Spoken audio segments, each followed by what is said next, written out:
Xavier Muller, mon boulot c'est journaliste scientifique et je fais ce boulot à mi-temps pour consacrer la moitié de mon temps à l'écriture. Avant de me mettre à écrire, je crois que j'ai commencé par aimer lire et avant ça, aimer les histoires. Hein. Je crois que ça démarre par là. Tu réalises qu'à travers le support écrit, tu peux vivre des aventures, vivre des émotions. Tu as envie d'être à la source de ce plaisir-là. Du plaisir que le support écrit peut générer chez quelqu'un. Moi, c'est des moments délicieux d'être seul devant mon ordi et puis d'être dans l'univers que je me suis construit. Et c'est super de voir les personnages évoluer parce que tu leur traces, tu les dessines un petit peu à la serpe au départ. Au fil des lignes, ces personnages prennent de l'épaisseur, ils s'étoffent. J'écris des romans jeunesse et Dans la peau d'un autre.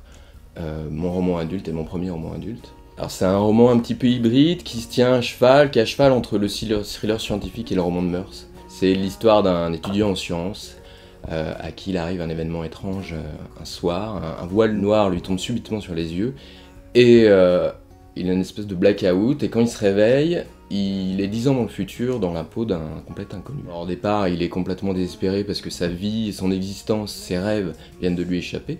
Mais il va se rendre compte que l'inconnu est l'incarnation de ses rêves. Il va accepter cette nouvelle vie qui lui tend les bras et il va essayer d'en profiter au maximum jusqu'à ce que les choses se compliquent. Qu'est-ce qui s'est passé dans son existence à lui pendant ces 10 ans de trou? Qu'est-ce qui s'est passé surtout dans la peau de l'inconnu?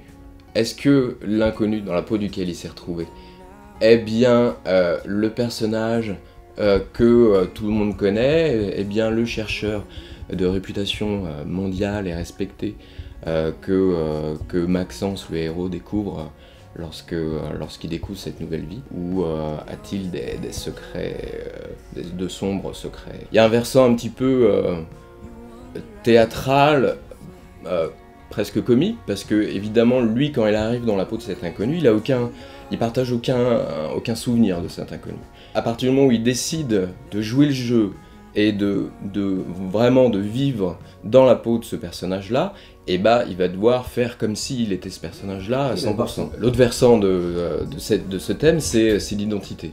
Le bouquin parle beaucoup d'identité. Pour se glisser dans la peau de cet inconnu, Maxence, le héros, va devoir oublier qui il était et va devoir se reconstruire.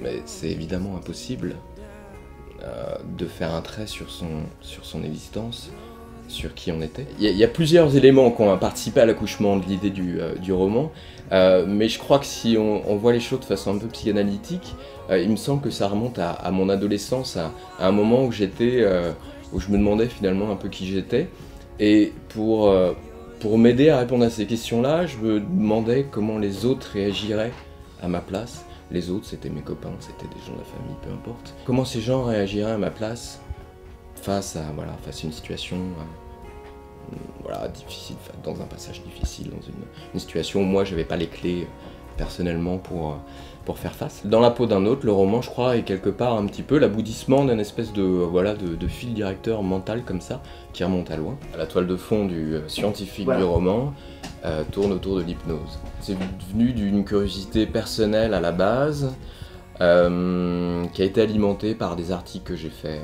pour des magazines. Je suis de formation scientifique, je fais de la science au quotidien, je baigne dedans au quotidien, donc fatalement je suis assez rationnel.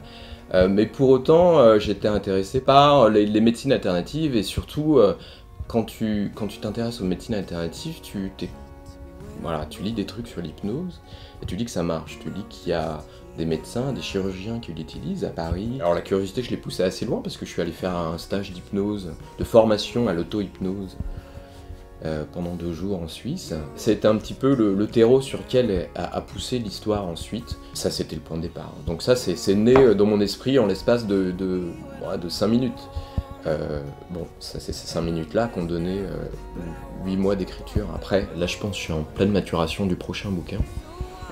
Ça va être également mélange roman de mœurs, thriller scientifique.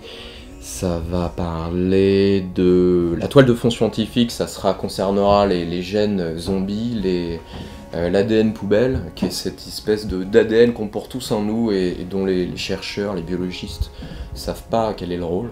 Donc c'est un ADN, on l'appelle l'ADN poubelle parce qu'on ignore son rôle. Il est important, il a beaucoup d'ampleur, donc fatalement il doit avoir un rôle, et quel est-il? Et voilà, le bouquin essaiera de répondre à cette question-là.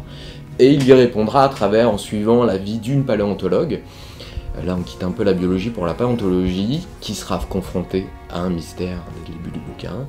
Elle, c'est une paléontologue de terrain qui passe son temps à fouiller un petit peu la surface de la Terre, et elle déterrera, elle exhumera un fossile de dinosaure qui date de 30 millions d'années. Et comme on sait, les dinosaures sont éteints il y a 65 millions d'années.